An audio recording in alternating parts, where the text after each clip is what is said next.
ಎಲ್ಲರಿಗೂ ನಮಸ್ಕಾರ. Welcome back to my channel. ನಾನು ಶುಭ. ಇವತ್ತಿನ ದಿನ ನಾನು ಪ್ಯಾಕೆಟ್ ಹಾಲಿನ ಕೆನೆಯಿಂದ 1 kg ಆಗುವಷ್ಟು ತುಪ್ಪವನ್ನು, ಅದು ಕೂಡ ಮರಳು ಮರಳಾಗಿ ಹೇಗೆ ಮಾಡ್ಕೊಳ್ಳೋದು ಅಂತ ಹೇಳಿಬಿಟ್ಟು ಇವತ್ತು ತೋರಿಸ್ತಾ ಇದ್ದೀನಿ. ಹಾಗೆಯೇ ನಾನು ಒಂದು ಹೆಸರು ಕಾಳಿಂದ ನಾನು ಒಂದು ಇಡ್ಲಿಯನ್ನು ಮಾಡ್ಕೊಂಡಿದ್ದೆ. ಅದು ಕೂಡ ತುಂಬಾ ಚೆನ್ನಾಗಿ ಬಂದಿತ್ತು, ತುಂಬಾ ಸಾಫ್ಟಾಗಿ ಬಂದಿತ್ತು. ಆ ಉಳಿದಿದ್ದ ಇಡ್ಲಿಯನ್ನು ನಾನು ಸಂಜೆ ಕಾಫಿಗೆ ಅಂತ ಹೇಳಿಬಿಟ್ಟು ನಾನು ಒಗ್ಗರಣೆಯನ್ನು ಮಾಡ್ಕೊಂಡಿದ್ದೆ. ಅದು ಕೂಡ ತುಂಬಾ ಚೆನ್ನಾಗಾಗಿತ್ತು. ಎಲ್ಲವನ್ನು ಕೂಡ ನಿಮ್ಮೊಂದಿಗೆ ಶೇರ್ ಮಾಡ್ಕೊಳ್ತಾ ಇದ್ದೀನಿ. ಎಲ್ಲೂ ಕೂಡ ವಿಡಿಯೋನ ಸ್ಕಿಪ್ ಮಾಡ್ದೇನೆ ನೋಡಿ. ಇನ್ ಕೇಸ್ ನನ್ನ ವಿಡಿಯೋ ಏನಾದರೂ ಇಷ್ಟ ಆದರೆ ಪ್ಲೀಸ್ ಒಂದು ಲೈಕ್ ಮಾಡಿ, ಹಾಗೆಯೇ ನಿಮ್ಮ ಫ್ರೆಂಡ್ಸ್ ಆ್ಯಂಡ್ ಫ್ಯಾಮಿಲಿಗೆಲ್ಲ ಶೇರ್ ಮಾಡಿ ಅಂತ ಹೇಳ್ತಾ ಇವತ್ತಿನ ವಿಡಿಯೋವನ್ನು ಸ್ಟಾರ್ಟ್ ಮಾಡ್ತಾ ಇದ್ದೀನಿ. ನಾನು ಈ ಹೆಸರು ಕಾಳು ಇಡ್ಲಿನ ಮಾಡ್ಕೊಳ್ಳೋದಕ್ಕೆ ನಾನು 1 ಕಪ್ ಆಗುವಷ್ಟು ಹೆಸರು ಕಾಳು, 1 ಕಪ್ ಆಗುವಷ್ಟು ಅಕ್ಕಿಯನ್ನು ನಾನು ನೆನೆಸ್ಕೊಂಡಿದ್ದೆ. ಹಾಗೆಯೇ ಅರ್ಧ ಕಪ್ ಆಗುವಷ್ಟು ನಾನು ಉದ್ದಿನ ಬೇಳೆಯನ್ನು ಕೂಡ ನೆನೆಸ್ಕೊಂಡಿದ್ದೆ. 1 ಟೇಬಲ್ ಸ್ಪೂನ್ ಆಗುವಷ್ಟು ನಾನು ಮೆಂತೆಯನ್ನು ನಾನು ನೆನೆಸ್ಕೊಂಡಿದ್ದೆ. ಇದೆಲ್ಲವನ್ನು ಕೂಡ ನಾನು ರಾತ್ರಿಯೇ ನೆನೆಸಿ ಇಟ್ಕೊಂಡಿದ್ದೆ. ಅದು ತುಂಬ ನೆನೆದಷ್ಟು ಕೂಡ ತುಂಬಾ ಚೆನ್ನಾಗಾಗುತ್ತೆ. ನಾವು ಇದನ್ನು ಆಡಿಸ್ಕೊಂಡು ರಾತ್ರಿ ಎಲ್ಲ ಇಡಬೇಕು ಅಂತ ಏನಿಲ್ಲ. ನಾನು ರಾತ್ರಿ ನೆನೆಸಿ ಇಟ್ಟಿದ್ದೆ ಅಕ್ಕಿಯನ್ನು. ಅದನ್ನು ಬೆಳಿಗ್ಗೆ ನಾನು ರುಬ್ಕೊಂಡು ನಾನು ಈ ಇಡ್ಲಿಯನ್ನು ಮಾಡ್ಕೊಳ್ತಾ ಇದ್ದೀನಿ. ತುಂಬಾ ಚೆನ್ನಾಗಿ ಬಂದಿತ್ತು. ಇದು ತುಂಬಾ ಸಾಫ್ಟಾಗಿಯೂ ಕೂಡ ಬಂದಿತ್ತು. ನಾವಿವಾಗ ಈ ಮಾಮೂಲಿಯಾಗಿ ಇಡ್ಲಿಯನ್ನು ಹೇಗೆ ಮಾಡ್ಕೊಳ್ತೀವೋ ಅದೇ ರೀತಿಯಾಗಿ ಬಂದಿತ್ತು ಅಂತಲೇ ಹೇಳ್ಬೋದು. ಅದಕ್ಕೆ ನಾವು ಸ್ವಲ್ಪ ಅನ್ನವನ್ನು ಹಾಕಿ ಆಡಿಸ್ಕೊಳ್ತೀವಿ, ಆದರೆ ನಾನು ಇದಕ್ಕೆ ಅನ್ನವನ್ನು ಹಾಕ್ಕೊಂಡಿರಲಿಲ್ಲ. ಇದಕ್ಕೆ ನಾನು ಸ್ವಲ್ಪ ಸಬ್ಬಸಿಗೆ ಸೊಪ್ಪನ್ನು ಸ್ವಲ್ಪ ಚಿಕ್ಕದಾಗಿ ಕಟ್ ಮಾಡಿಕೊಂಡು ನಾನು ಈ ರುಬ್ಕೊಳ್ಳೋದಕ್ಕೆ ನಾನು ಇದ್ರ ಜೊತೆಗೇ ಹಾಕ್ಕೊಳ್ತಾ ಇದ್ದೀನಿ. ಇದಕ್ಕೆ ನಾನು ಸ್ವಲ್ಪ ಕೊತ್ತಂಬರಿ ಸೊಪ್ಪನ್ನು ಕೂಡ ಅದೇ ರೀತಿಯಾಗಿ ಚಿಕ್ಕದಾಗಿ ಕಟ್ ಮಾಡಿಕೊಂಡು ನೀಟಾಗಿ ಇದನ್ನೆಲ್ಲ ಬಿಡಿಸಿ ಕ್ಲೀನ್ ಮಾಡಿಕೊಂಡು ಇವಾಗ ನಾನು ಅದ್ರ ಜೊತೆಗೇ ಹಾಕ್ಕೊಳ್ತಾ ಇದ್ದೀನಿ. ಇದಕ್ಕೆ ಸ್ವಲ್ಪ ನಮಗೆ ಖಾರ ಎಷ್ಟು ಬೇಕೋ ಅಷ್ಟನ್ನು ನೋಡಿಕೊಂಡು ನಾವು ಹಾಕ್ಕೊಳ್ಬೇಕಾಗುತ್ತೆ. ನಾನು ಇದಕ್ಕೆ ಒಂದು 4 ಹಸಿರು ಮೆಣಸಿನ್ಕಾಯನ್ನು ಹಾಕ್ಕೊಳ್ತಾ ಇದ್ದೀನಿ. ಈ ಹಸಿರು ಮೆಣಸಿನ್ಕಾಯಿ ಈ ಥರ ಎಲ್ಲ ಮಸಾಲೆಯನ್ನು ಹಾಕೋದ್ರಿಂದ ತುಂಬಾ ಚೆನ್ನಾಗಿರುತ್ತೆ ಈ ಇಡ್ಲಿಯಲ್ಲಿ. ನೋಡಿ, ಇದಕ್ಕೆ ನಾನು ರುಚಿಗೆ ತಕ್ಕಷ್ಟು ಉಪ್ಪನ್ನು ಕೂಡ ನಾನು ಹಾಕ್ಕೊಳ್ತಾ ಇದ್ದೀನಿ. ಹಾಗೆಯೇ ನಾವು ಇದಕ್ಕೆ ಸ್ವಲ್ಪ ತೆಂಗಿನಕಾಯನ್ನು ಹಾಕಿದ್ರೂ ಕೂಡ ತುಂಬಾ ಚೆನ್ನಾಗಿ ಬರುತ್ತೆ. ನಾನು ಇದಕ್ಕೆ ಇವತ್ತು ತೆಂಗಿನಕಾಯನ್ನು ಹಾಕ್ಕೊಳ್ತಾ ಇಲ್ಲ. ಈ ದೋಸೆಗೂ ಅಷ್ಟೇ, ದೋಸೆ ಮಾಡುವಾಗಲೂ ಕೂಡ ನಾವು ಇದಕ್ಕೆ ಹಾಕ್ಕೊಂಡ್ರೆ ತುಂಬಾ ಚೆನ್ನಾಗಿರುತ್ತೆ ತೆಂಗಿನಕಾಯಿ ಹಾಕಿದ್ರೆ. ಇವಾಗ ನಾನು ಸ್ವಲ್ಪ ನೀರನ್ನು ಹಾಕ್ಕೊಳ್ತಾ ಇದ್ದೀನಿ. ಸ್ವಲ್ಪ ನೀರು ಕಡಿಮೆನೇ ಇರಬೇಕು ನಮಗೆ ರುಬ್ಕೊಳ್ಳುವಾಗ. ತುಂಬ ನೀರು ಆಗಿಬಿಟ್ರೆ ನಮಗೆ ಈ ದೋಸೆ ಹದಕ್ಕೆ ಇರಬಾರ್ದು. ಸ್ವಲ್ಪ ಇಡ್ಲಿ ಹದಕ್ಕೆ ಇದ್ರೇ ನಮಗೆ ಈ ಇಡ್ಲಿ ಚೆನ್ನಾಗಿ ಬರುತ್ತೆ. ಇಲ್ಲಾಂದರೆ ದೋಸೆ ಆದರೆ ಸ್ವಲ್ಪ ನೀರಾದಂಗೆ ಆಗಿಬಿಡುತ್ತೆ. ಅದಕ್ಕೋಸ್ಕರ ನಾವು ಇದನ್ನು ನುಣ್ಣಗೆ ರುಬ್ಕೊಳ್ಬೇಕಾಗುತ್ತೆ. ತುಂಬ ಚೆನ್ನಾಗಿ ಇದು ರುಬ್ಕೊಂಡ್ರೆ ಇಡ್ಲಿ ತುಂಬಾ ಸಾಫ್ಟಾಗಿಯೂ ಕೂಡ ಬರುತ್ತೆ. ಇದು ನಮಗೆ ಒಂದು ದಿನ ಇಡಬೇಕು ಆ ಥರ ಏನಿಲ್ಲ. ಇದನ್ನು ರುಬ್ಕೊಂಡು ನಾವು ಒಂದು ಅರ್ಧ ಗಂಟೆ ಈ ಥರ ಇಟ್ಬಿಟ್ರೆ ತುಂಬಾ ಚೆನ್ನಾಗಿ ಬರುತ್ತೆ ಇಡ್ಲಿ. ಅಂದರೆ ಹುಳಿನೂ ಇರಲ್ಲ, ತುಂಬ ಒಂಥರ ತಿನ್ನೋದಕ್ಕೂ ಕೂಡ ಒಂಥರ ಏನೋ ಒಂಥರ ಡಿಫ್ರೆಂಟ್ ಆಗಿರುತ್ತೆ ಈ ಇಡ್ಲಿ. ಅದರಲ್ಲೂ ಈ ಥರ ಒಗ್ಗರಣೆಯನ್ನು ಮಾಡಿಕೊಂಡ್ರೆ ಅದು ಕೂಡ ತುಂಬ ಚೆನ್ನಾಗಿರುತ್ತೆ. ನಾವಿವಾಗ ಬೆಳಗ್ಗೆ ಈ ರೀತಿಯಾಗಿ ಇಡ್ಲಿಯನ್ನು ಮಾಡಿಕೊಂಡ್ರೆ ನಾವು ಸಂಜೆ ಸ್ನ್ಯಾಕ್ಸಿಗೆ ಕಾಫಿ ಜೊತೆಗೆ ನಾವು ಈ ರೀತಿ ಒಗ್ಗರಣೆ ಮಾಡಿಕೊಂಡ್ರೆ ತುಂಬಾ ಚೆನ್ನಾಗಿರುತ್ತೆ. ನೋಡಿ, ನಾನು ಇದೆಲ್ಲವನ್ನು ಆಡಿಸ್ಕೊಂಡು ಈ ಥರ ನೋಡಿ ಈ ಥರ ನೈಸಾಗಿ ನಾನು ರುಬ್ಕೊಳ್ತಾ ಇದ್ದೀನಿ. ನೋಡಿ, ಆ ಮಸಾಲೆ ಎಲ್ಲ ಹಾಕಿರ್ತೀವಲ್ಲ ಅದಕ್ಕೇ ನಾನು ಸ್ವಲ್ಪ ನೀರನ್ನು ಹಾಕ್ಕೊಂಡು ಈ ಮಿಕ್ಸಿ ಜಾರಿಗೇ ಸ್ವಲ್ಪ ನೀರನ್ನು ಹಾಕ್ಕೊಂಡು ತೊಳ್ಕೊಂಡು ಹಾಕ್ಕೊಳ್ತಾ ಇದ್ದೀನಿ. ಇನ್ನು ಎಕ್ಸ್ಟ್ರಾ ನೀರನ್ನು ನಾನು ಏನು ಹಾಕ್ಕೊಳ್ತಾ ಇಲ್ಲ. ನೋಡಿ, ತುಂಬ ನೀರಾದ್ರೂ ಕೂಡ ಅಷ್ಟೊಂದು ಚೆನ್ನಾಗಿರಲ್ಲ. ಅದಕ್ಕೋಸ್ಕರ ನೋಡಿ ಒಂದು ಅರ್ಧ ಗಂಟೆ ನಾನು ಹೀಗೆ ಮುಚ್ಚಳ ಮುಚ್ಚಿಬಿಟ್ಟು ನಾನು ಹೊರಗಡೆನೇ ಇಟ್ಬಿಡ್ತೀನಿ ನಾನು ಇದನ್ನು.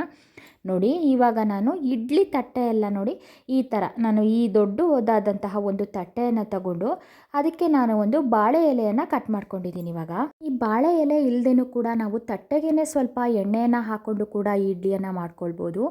ಅದು ಕೂಡ ತುಂಬಾ ಚೆನ್ನಾಗಿ ಬರುತ್ತೆ. ನಾನು ಈ ಬಾಳೆ ಎಲೆ ಇತ್ತಲ್ವ ಅದಕ್ಕೋಸ್ಕರ ನಾನು ಅದಕ್ಕೆ ಸ್ವಲ್ಪ ಎಣ್ಣೆ ಅಥವಾ ತುಪ್ಪವನ್ನು ನಾವು ಹಾಗೆಯೇ ಒಂದು ಸ್ವಲ್ಪ ಕೈಯಲ್ಲಿ ಈ ಥರ ಸವರ್ಕೊಂಡಿದ್ದು ನೋಡಿ ಈ ಥರ ಒಂದು ಸ್ಪ್ರೆಡ್ ಮಾಡಿಕೊಂಡ್ರೆ ಸಾಕಾಗುತ್ತೆ. ಈ ಬಾಳೆ ಎಲೆಯಲ್ಲಿ ಹಾಕೋದ್ರಿಂದ ತುಂಬ ಇಡ್ಲಿ ಕೂಡ ಒಂಥರ ಟೇಸ್ಟ್ ಕೂಡ ಒಂಥರ ಚೆನ್ನಾಗಿರುತ್ತೆ. ಈ ಮಕ್ಕಳಿಗೆಲ್ಲ ಈ ರೀತಿ ಎಲ್ಲ ಮಾಡಿಕೊಟ್ರೆ ಹೆಸರು ಕಾಳು ತಿಂದಾಗೂ ಆಗುತ್ತೆ, ಆರೋಗ್ಯಕ್ಕೂ ಕೂಡ ತುಂಬಾ ಒಳ್ಳೆಯದಾಗುತ್ತೆ ಅಂತಲೇ ಹೇಳ್ಬೋದು. ಈ ಬೇಸಿಗೆಯಲ್ಲಿ ಹೆಸರು ಕಾಳೆಲ್ಲ ಹಾಗೆಯೇ ತಿನ್ನೋದಕ್ಕೆ ಕೊಟ್ಟರೆ ಮಕ್ಕಳು ಕೂಡ ತಿನ್ನೋಲ್ಲ. ಈ ರೀತಿಯಾಗಿ ಮಾಡಿಕೊಟ್ರೆ ತುಂಬಾ ಚೆನ್ನಾಗಿರುತ್ತೆ.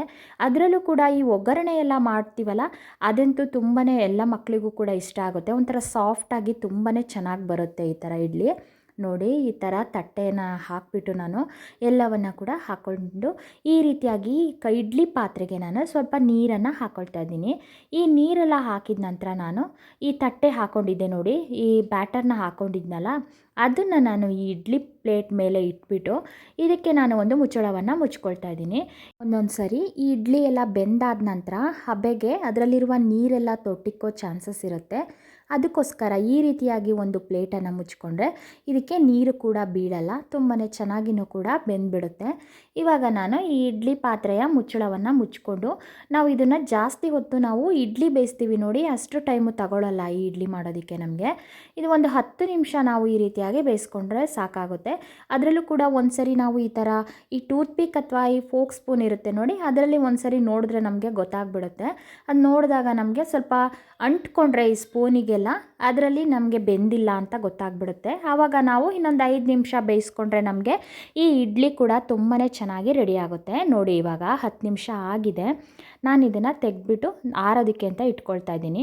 ಇದು ಸ್ವಲ್ಪ ಬಿಸಿಯಾಗಿದ್ದಾಗನೇ ನಾವು ತೆಗಿಯೋಕೆ ಹೋಗ್ಬಿಟ್ರೆ ಒಂಥರ ಕಚ್ಕೊಂಡಂಗೆ ಆಗಿಬಿಡುತ್ತೆ. ಅದಕ್ಕೋಸ್ಕರ ನಾನು ಸ್ವಲ್ಪ ಆರಿದ ನಂತರ ನೋಡಿ ಈ ಸೈಡ್ ಈ ಎಡ್ಜೆಲ್ಲ ನಾನು ಈ ಥರ ಬಿಡಿಸ್ಕೊಳ್ತಾ ಇದ್ದೀನಿ. ಚಾಕುವಿನಿಂದ ಈ ಥರ ಎಲ್ಲ ಬಿಡಿಸ್ಕೊಳ್ತೀನಿ. ಈ ಬಿಡಿಸ್ಕೊಂಡಾದ ನಂತರ ನೋಡಿ ಎಷ್ಟು ಚೆನ್ನಾಗಿ ಬರ್ತಿದೆ ಅಂತ ಹೇಳಿಬಿಟ್ಟು ನಾನು ಅದನ್ನು ತೆಗಿಯೋಕ್ಕೆ ಹೋಗಲಿಲ್ಲ. ಈ ಬಾಳೆ ಎಲೆ ಹಾಕಿದ್ವಲ್ಲ ಅಷ್ಟೇ ನೀಟಾಗಿ ಬಂದುಬಿಡುತ್ತೆ ನೋಡಿ, ಅಷ್ಟೇ ಸಾಫ್ಟಾಗಿಯೂ ಕೂಡ ಇದೆ ಈ ಬಾಳೆ ಎಲೆ ನೋಡಿ, ಅದ್ರ ಜೊತೆಗೇ ಅಂಟ್ಕೊಂಡಿದೆ. ಅದರಲ್ಲೂ ಇದೊಂಥರ ಬಾಳೆ ಎಲೆಯಲ್ಲಿ ಮಾಡಿದ್ರೆ ನಾವು ಈ ಇಡ್ಲಿ ಎಲ್ಲ ನೋಡಿ ಹಿಂದಿನ ಕಾಲದವರೆಲ್ಲ ಬಾಳೆ ಎಲೆಯಲ್ಲಿ ಇಟ್ಟು ಬೇಯಿಸಿದ್ರು ನೋಡಿ, ಆ ರೀತಿಯೇ ತುಂಬಾ ಚೆನ್ನಾಗಿ ಬರುತ್ತೆ. ಇದು ಹೆಸರು ಕಾಳು ಇಡ್ಲಿ ಅಂತ ನಮಗೆ ಅನಿಸೋದೇ ಇಲ್ಲ, ಅಷ್ಟು ಚೆನ್ನಾಗಿರುತ್ತೆ. ಅದರಲ್ಲೂ ಈ ಚಟ್ನಿನೂ ಕೂಡ ಬೇಕು ಅಂತ ಅನಿಸೋದೇ ಇಲ್ಲ, ಅಷ್ಟು ಚೆನ್ನಾಗಿರುತ್ತೆ. ಈ ತಿನ್ನೋರೆಲ್ಲ ಈ ಮೊಸರಲ್ಲಾಗಲಿ ಅಥವಾ ತುಪ್ಪ ಆಗಲಿ ಇದರಲ್ಲೇ ತಿಂದುಬಿಡ್ಬೋದು, ಅಷ್ಟು ಚೆನ್ನಾಗಿರುತ್ತೆ ಈ ಇಡ್ಲಿ. ನೋಡಿ ನಾನು ಈ ರೀತಿಯಾಗಿ ಚಿಕ್ಕ ಚಿಕ್ಕದಾಗಿ ಕಟ್ ಮಾಡ್ಕೊಳ್ತಾ ಇದ್ದೀನಿ. ಈ ಚಿಕ್ಕದಾಗಿ ಕಟ್ ಮಾಡಿಕೊಂಡು ನಾನು ಒಗ್ಗರಣೆಯನ್ನು ಮಾಡ್ಕೊಳ್ತೀನಿ. ಈ ಬರೀ ಹಾಗೆ ತಿನ್ನುವಾಗ ನಾವು ಬೆಳಗ್ಗೆ ತಿಂಡಿ ತಿನ್ನುವಾಗ ನಾವು ಇಷ್ಟು ಚಿಕ್ಕದಾಗಿ ಕಟ್ ಮಾಡ್ಕೊಳ್ಬೇಕು ಅಂತೇನಿಲ್ಲ. ಈ ಚಿಕ್ಕ ಮಕ್ಕಳಿಗಾದರೆ ಈ ರೀತಿ ಕಟ್ ಮಾಡ್ಕೊಳ್ಬೋದು. ನೋಡಿ ಇಷ್ಟು ತುಂಬಾ ಸಾಫ್ಟಾಗಿ ಬಂದಿದೆ ಇಡ್ಲಿ. ಈ ನಾವು ಮಾಮೂಲಿ ಇಡ್ಲಿ ಮಾಡ್ತೀವಲ್ಲ ಅದೇ ಥರ ಇರುತ್ತೆ ತಿನ್ನೋದಕ್ಕೆ, ತುಂಬಾ ಚೆನ್ನಾಗಿರುತ್ತೆ. ಒಂಥರ ಈ ಟೇಸ್ಟ್ ಕೂಡ ಒಂಥರ ಡಿಫ್ರೆಂಟಾಗಿರುತ್ತೆ. ಇವಾಗ ಈ ರೀತಿ ಚಿಕ್ಕದಾಗಿ ಎಲ್ಲ ಕಟ್ ಮಾಡಿ ಇಟ್ಕೊಂಡಾದ ನಂತರ ನಾನು ಈ ಬಾಣಲೆಯನ್ನು ಇಟ್ಕೊಂಡು ಇದಕ್ಕೆ ಸ್ವಲ್ಪ ಎಣ್ಣೆಯನ್ನು ಹಾಕ್ಕೊಳ್ತಾ ಇದ್ದೀನಿ. ಈ ಎಣ್ಣೆ ಎಲ್ಲ ಬಿಸಿಯಾದ ನಂತರ ನಾನು ಇದಕ್ಕೆ ಸ್ವಲ್ಪ ಸಾಸಿವೆಯನ್ನು ಕೂಡ ಹಾಕ್ಕೊಳ್ತಾ ಇದ್ದೀನಿ. ಈ ಸಾಸಿವೆ ಎಲ್ಲ ಸಿಡಿದಾದ ನಂತರ ನಾನು ಇದಕ್ಕೆ ಸ್ವಲ್ಪ ಕರಿಬೇವಿನ ಸೊಪ್ಪನ್ನು ಕೂಡ ಹಾಕ್ಕೊಳ್ತಾ ಇದ್ದೀನಿ. ಇದಕ್ಕೆ ಸ್ವಲ್ಪ ಚಿಕ್ಕದಾಗಿ ಕಟ್ ಮಾಡಿಕೊಂಡು ಈರುಳ್ಳಿಯನ್ನು ಕೂಡ ಹಾಕ್ಕೊಂಡ್ರೂ ಕೂಡ ತುಂಬ ಚೆನ್ನಾಗಿರುತ್ತೆ. ಆದರೆ ನಾನು ಇವತ್ತು ಈರುಳ್ಳಿಯನ್ನು ಹಾಕ್ಕೊಳ್ತಾ ಇಲ್ಲ. ನಾನು ಇದಕ್ಕೆ ಹಸಿರು ಮೆಣಸಿನ್ಕಾಯಿ ಎಲ್ಲ ಮುಂಚೆನೇ ಹಾಕ್ಕೊಂಡಿರೋದ್ರಿಂದ ಇವಾಗ ನಾನು ಹಸಿರು ಮೆಣಸಿನ್ಕಾಯನ್ನು ಕೂಡ ಹಾಕ್ಕೊಳ್ತಾ ಇಲ್ಲ. ಇದೆಲ್ಲವನ್ನು ಕೂಡ ನೀಟಾಗಿ ಫ್ರೈ ಮಾಡ್ಕೊಳ್ಳೋಣ ಇವಾಗ. ಇದಕ್ಕೆ ನಾನು ಈ ಮನೆಯಲ್ಲೇ ಮಾಡಿಟ್ಕೊಂಡಿರ್ತೀವಿ ನೋಡಿ ಮಸಾಲೆ ಪೌಡರು, ಅದನ್ನು ನಾನು ಹಾಕ್ಕೊಳ್ತಾ ಇದ್ದೀನಿ. ಯಾವುದೇ ರೀತಿಯಾದಂತಹ ಮಸಾಲೆ ಪೌಡರ್ ಆದ್ರೂ ಕೂಡ ಇದಕ್ಕೆ ತುಂಬಾ ಚೆನ್ನಾಗಿರುತ್ತೆ. ಇದು ನಾನು ಮನೆಯಲ್ಲೇ ಮಾಡಿಟ್ಕೊಂಡಿರುವಂಥದ್ದು, ಅದನ್ನು ನಾನು ಹಾಕ್ಕೊಳ್ತಾ ಇದ್ದೀನಿ. ಇವಾಗ ನೋಡಿ ಚಿಕ್ಕ ಚಿಕ್ಕದಾಗಿ ಪೀಸ್ ಮಾಡಿ ಇಟ್ಕೊಂಡಿದ್ನಲ್ಲ ಈ ಇಡ್ಲಿಯನ್ನು ಇದಕ್ಕೆ ನಾನು ಹಾಕ್ಕೊಳ್ತಾ ಇದ್ದೀನಿ.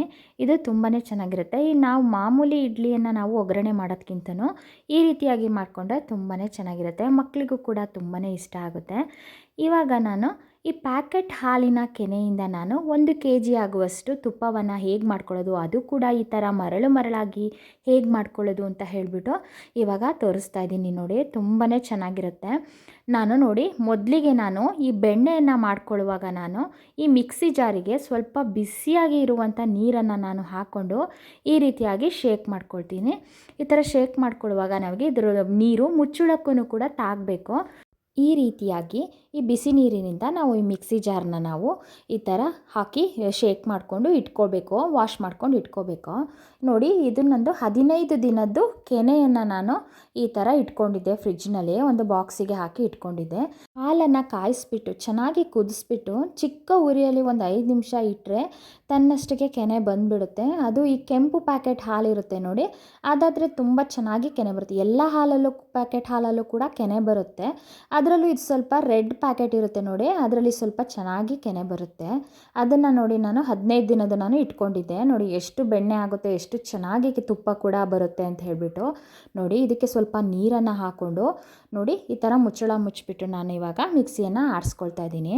ಈ ಥರ ಆಡಿಸ್ಕೊಂಡ್ರೆ ನಾವು ಒಂದು 10 ನಿಮಿಷ ನಾವು ಈ ರೀತಿ ಆಡಿಸ್ಕೊಳ್ಬೇಕಾಗುತ್ತೆ. ಅಂದರೆ ಬಿಟ್ಟು ಬಿಟ್ಟು ಆಡಿಸ್ಕೊಳ್ಬೇಕಾಗುತ್ತೆ. ಈ ಮಿಕ್ಸಿ ಜಾರಿಗೆ ನಾನು ಏನಕ್ಕೆ ಬಿಸಿ ನೀರನ್ನು ಹಾಕ್ಕೊಂಡು ಈ ರೀತಿಯಾಗಿ ಮಾಡಿಟ್ಕೊಂಡೆ ಅಂತ ಹೇಳಿದ್ರೆ, ನಾವು ಇವಾಗ ಕೆನೆ ಎಲ್ಲ ಹಾಕ್ತೀವಿ ನೋಡಿ, ಅದೆಲ್ಲ ಮಿಕ್ಸಿ ಜಾರಿಗೇ ಅಂಟ್ಕೊಂಡ್ಬಿಡುತ್ತೆ ಈ ಬೆಣ್ಣೆ ಎಲ್ಲ. ಅದಕ್ಕೋಸ್ಕರ ಈ ಬಿಸಿ ನೀರನ್ನು ನಾವು ಮುಂಚೆನೇ ಈ ರೀತಿ ಹಾಕಿ ತೊಳೆದ್ಬಿಟ್ಟು ಇಟ್ಕೊಂಡ್ರೆ ಈ ನೋಡಿ ಒಂದು ಸ್ವಲ್ಪನೂ ಕೂಡ ಅಂಟ್ಕೊಳ್ಳೋದಿಲ್ಲ. ನೋಡಿ ಎಷ್ಟು ಚೆನ್ನಾಗಿ ಬಂದಿರುತ್ತೆ, ತೋರಿಸ್ತೀನಿ ನಾನು ಇವಾಗ. ನೋಡಿ ಎಲ್ಲ ಕೂಡ ಬಂದಿರುತ್ತೆ, ಒಂದು ಸ್ವಲ್ಪನೂ ಕೂಡ ಅಂಟ್ಕೊಂಡಿರಲ್ಲ. ನೋಡಿ ಈ ರೀತಿಯಾಗಿರುತ್ತೆ. ನೋಡಿ ಇದು ಬ್ಲೇಡಿಗೂ ಕೂಡ ಒಂದು ಸ್ವಲ್ಪನೂ ಅಂಟ್ಕೊಳ್ಳಲ್ಲ. ಇದನ್ನೆಲ್ಲ ನಾವು ತೆಕ್ಕೊಬಿಡ್ಬೋದು. ಆದರೆ ಈ ಬ್ಲೇಡಿಗೆಲ್ಲ ಅಂಟ್ಕೊಂಡ್ರೆ ನಮಗೆ ಕೈಯಲ್ಲಿ ತೆಗಿಯೋಕ್ಕಾಗಲ್ಲ. ಅದಕ್ಕೋಸ್ಕರ ಸ್ವಲ್ಪ ಬಿಸಿ ನೀರಿಂದ ಈ ಥರ ಮಾಡಿಕೊಂಡ್ರೆ ನಮಗೆ ಎಲ್ಲೂ ಕೂಡ ಬೆಣ್ಣೆ ಅಂಟೋದಿಲ್ಲ. ನೋಡಿ ಇವಾಗ ಬೆಣ್ಣೆ ಬಂದಿದೆ. ಇದನ್ನು ನಾವು ಕೈಯಲ್ಲಿ ಒಂದು 2-3 ಸಲ ಇದೇ ರೀತಿಯಾಗಿ ಈ ಥರ ಮಾಡ್ಕೊಳ್ತಾ ಇರಬೇಕು. ಅಂದರೆ ಈ ಬೆಣ್ಣೆಯಲ್ಲಿ ಇರುವಂತಹ ಹಾಲಾಗಲಿ ಅಥವಾ ಮಜ್ಜಿಗೆ ಅಂಶ ಎಲ್ಲ ಹೋಗಲಿ ಅಂತ ಹೇಳಿಬಿಟ್ಟು ನೋಡಿ ಈ ರೀತಿಯಾಗಿ ನಾವು ಮಾಡ್ತಾ ಇದ್ದರೆ ಇವಾಗ ಹೋಗುತ್ತೆ.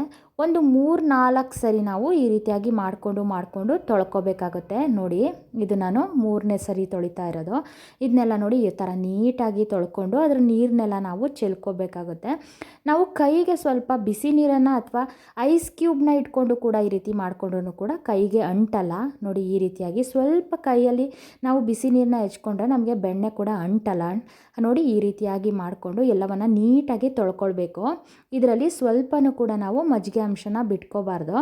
ಬಿಟ್ಟರೆ ನಮಗೆ ಅಷ್ಟೊಂದು ಬೆಣ್ಣೆ ಚೆನ್ನಾಗಿ ಬರಲ್ಲ. ತುಪ್ಪ ಕಾಯಿಸುವಾಗನೂ ಕೂಡ ಅಷ್ಟೊಂದು ಚೆನ್ನಾಗಿರಲ್ಲ. ನೋಡಿ ಇದೆಲ್ಲವನ್ನು ಈ ಥರ ನೀಟಾಗಿ ತೊಳ್ಕೊಂಡು ನಾನು ಇದನ್ನು ಇವಾಗ ಕಾಯಿಸೋದಕ್ಕೆ ಇಟ್ಕೊಳ್ತೀನಿ. ಈ ತುಪ್ಪವನ್ನು ನಮ್ಮ ಹಳೆಯ ಕಾಲದ ಅಜ್ಜಿಯಂದಿರೆಲ್ಲ ಹೇಗೆ ಕಾಯಿಸ್ತಿದ್ರು, ಇದು 1 ವರ್ಷಗಟ್ಟಲೆನೂ ಕೂಡ ಇಟ್ಕೊಳ್ಬೋದು ಈ ತುಪ್ಪನ. ಅಷ್ಟೇ ಮರಳಾಗಿನೂ ಕೂಡ ಬರುತ್ತೆ.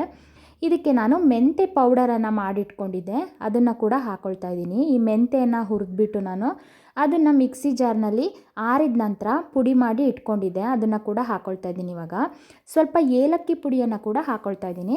ನಾನು ಇದಕ್ಕೆ 1 ಟೇಬಲ್ ಸ್ಪೂನ್ ಆಗುವಷ್ಟು ಮೆಂತೆ ಪೌಡ್ರನ್ನು ಹಾಕ್ಕೊಂಡ್ರೆ ಒಂದು ಅರ್ಧ ಟೇಬಲ್ ಸ್ಪೂನ್ ಆಗುವಷ್ಟು ಏಲಕ್ಕಿ ಪುಡಿಯನ್ನು ಹಾಕ್ಕೊಳ್ತಾ ಇದ್ದೀನಿ. ಇವೆರಡನ್ನು ಹಾಕ್ಕೊಂಡ್ರೆ ತುಂಬಾ ಚೆನ್ನಾಗಿರುತ್ತೆ. ಒಂದು 4 ಲವಂಗವನ್ನು ಹಾಕ್ಕೊಂಡು ನಾನು ಈ ರೀತಿ ಚೆನ್ನಾಗಿ ಕುಟ್ಟಿ ಪುಡಿ ಮಾಡಿಕೊಂಡು ಇದನ್ನು ಕೂಡ ನಾನು ಹಾಕ್ಕೊಳ್ತಾ ಇದ್ದೀನಿ. ನೋಡಿ ಈ ರೀತಿಯಾಗಿ ತುಂಬ ಏನು ಸಣ್ಣಗೆ ಆಗಬೇಕು ಅಂತೇನಿಲ್ಲ. ನೋಡಿ ಈ ರೀತಿಯಾಗಿ ಪುಡಿ ಆದರೆ ಸಾಕಾಗುತ್ತೆ. ಇದನ್ನು ಕೂಡ ನಾನು ಹಾಕ್ಕೊಳ್ತಾ ಇದ್ದೀನಿ. ನಾವು ಈ ತುಪ್ಪವನ್ನು 1 ವರ್ಷ ಇಟ್ಟರೂ ಕೂಡ ಹಾಗೇ ತುಂಬಾ ಚೆನ್ನಾಗಿರುತ್ತೆ. ಈ ತುಪ್ಪ ಅಷ್ಟೇ ಮರಳಾಗಿನೂ ಕೂಡ ಇರುತ್ತೆ. ನೋಡಿ ಈ ರೀತಿಯಾಗಿ ಹದವಾಗಿ ಕಾಯಿಸೋದ್ರಿಂದ, ಅಂದರೆ ತುಪ್ಪ 1 ವರ್ಷ ಯಾರೂ ಕೂಡ ಇಡೋಲ್ಲ, ಆದರೂ ಇಟ್ಟರೂ ಕೂಡ ಇದು ಹಾಳಾಗಲ್ಲ, ಅಷ್ಟು ಚೆನ್ನಾಗಿರುತ್ತೆ ಈ ತುಪ್ಪ. ಇದು ನಾನು ಮನೆಯಲ್ಲೇ ಮಾಡ್ಕೊಂಡಿರುವಂತಹ ಅರಿಶಿಣ ಪುಡಿಯನ್ನು ನಾನು ಹಾಕ್ಕೊಳ್ತಾ ಇದ್ದೀನಿ. ಇದು ಅಂಗಡಿಯಿಂದ ತಂದಿದ್ದಲ್ಲ ಈ ಅರಿಶಿಣ ಪುಡಿ. ಇದನ್ನು ನಾನು ಹಾಕ್ಕೊಳ್ತಾ ಇದ್ದೀನಿ ಇವಾಗ. ಇದಕ್ಕೆ ನಾನು 1 ಟೇಬಲ್ ಸ್ಪೂನ್ ಆಗುವಷ್ಟು ಅರಿಶಿಣ ಪುಡಿಯನ್ನು ಹಾಕ್ಕೊಳ್ತಾ ಇದ್ದೀನಿ. ನಮಗೆ ಈ ತುಪ್ಪ ಕಲರ್ ಸ್ವಲ್ಪ ಕಡಿಮೆ ಇರಲಿ ಅನ್ನೋರು ಸ್ವಲ್ಪ ಕಡಿಮೆ ಹಾಕ್ಕೊಳ್ಬೋದು. ನನಗೆ ಈ ರೀತಿಯಾಗಿ ಚೆನ್ನಾಗಿ ಈ ತುಪ್ಪ ನೋಡೋದಕ್ಕೆ ಒಂಥರ ಕಲ್ಲರ್ ಆಗಿರುತ್ತೆ ಇದನ್ನು ಹಾಕ್ಕೊಂಡ್ರೆ, ಅದಕ್ಕೆ ನಾನು 1 ಟೇಬಲ್ ಸ್ಪೂನಷ್ಟು ಹಾಕ್ಕೊಳ್ತಾ ಇದ್ದೀನಿ ಇವಾಗ. ನೋಡಿ ಇದಕ್ಕೆ ಸ್ವಲ್ಪ ಉಪ್ಪನ್ನು ಹಾಕ್ಕೊಳ್ತಾ ಇದ್ದೀನಿ. ಈ ಉಪ್ಪನ್ನು ಹಾಕೋದ್ರಿಂದ ನಾವು ಇವಾಗ ತುಪ್ಪ ಕಾಯಿಸೋವಾಗ ಉಪ್ಪನ್ನು ಹಾಕ್ಕೊಂಡ್ರೆ ಏನೋ ಒಂಥರ ಸ್ವಲ್ಪ ರುಚಿ ಜಾಸ್ತಿ ಅಂತ ಹೇಳ್ತಾರೆ. ನಮ್ಮ ಅಜ್ಜಿ ಕಾಯಿಸುವಾಗ ಯಾವಾಗಲೂ ಹಾಕ್ಕೊಳ್ತಾ ಇದ್ರು, ಅದಕ್ಕೋಸ್ಕರ ನಾನು ಕೂಡ ಇದನ್ನು ಹಾಕ್ಕೊಳ್ತಾ ಇದ್ದೀನಿ. ನೋಡಿ ಈ ರೀತಿಯಾಗಿ ದಪ್ಪದಾದ ಗುಳ್ಳೆಗಳೆಲ್ಲ ಬರ್ತಾ ಇರುತ್ತೆ ನೋಡಿ, ಒಂಥರ ಬಬಲ್ಸ್ ಥರ ಬರ್ತಿರುತ್ತಲ್ಲ, ಈ ಅಷ್ಟರವರೆಗೂ ನಾವು ಚೆನ್ನಾಗಿ ಕುದಿಯೋದಕ್ಕೆ ಬಿಡಬೇಕು. ಇದಾದ ನಂತರ ನಾವು ನೋಡಿ ಈ ರೀತಿಯಾಗಿ ಚಿಕ್ಕದಾದ ನಂತರ ಇವಾಗ ಈ ತುಪ್ಪ ಎಲ್ಲ ಕುದೀತಾ ಇದೆ ಅಂತ ಹೇಳಿಬಿಟ್ಟು ಇವಾಗ ರೆಡಿ ಆಗುತ್ತೆ ತುಪ್ಪ. ಈ ದೊಡ್ಡ ಗುಳ್ಳೆಗಳೆಲ್ಲ ಬಂದ ನಂತರ ಈ ಚಿಕ್ಕ ಗುಳ್ಳೆಗಳು ಬರುತ್ತೆ ನೋಡಿ, ಆವಾಗ ನಮಗೆ ಈ ತುಪ್ಪ ಕಾಯ್ದಿದೆ ಅಂತ ನೋಡಿ. ಸ್ವಲ್ಪ ಬೇಕಿದ್ರೆ ಈ ಅಥವಾ ಕೈಯಲ್ಲಿ ಸ್ವಲ್ಪ ನೀರನ್ನು ಹೀಗೆ ಸಿಡಿದು ನೋಡ್ಬೋದು ನಾವು. ನೋಡಿ ಎಷ್ಟು ಚೆನ್ನಾಗಿ ನೋಡಿ ಅದೆಲ್ಲ ಹೋಗಿಬಿಡುತ್ತೆ ಒಂದು ಸ್ವಲ್ಪ ಹಾಕಿದ್ರೂ ಕೂಡ. ನೋಡಿ ಇವಾಗ ಇದಕ್ಕೆ ನಾನು ಶೋಧಿಸ್ಕೊಳ್ತಾ ಇದ್ದೀನಿ ತುಪ್ಪವನ್ನು.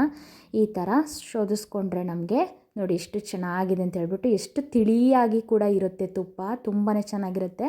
ನಾವು ಇವಾಗ ಬೆಣ್ಣೆಯನ್ನು ನೀಟಾಗಿ ತೊಳೆದು ಅದರಲ್ಲಿರೋ ಮಜ್ಜಿಗೆ ಅಂಶವನ್ನೆಲ್ಲ ತೆಗೆದುಬಿಟ್ರೆ ತುಂಬಾ ಚೆನ್ನಾಗಿರುತ್ತೆ.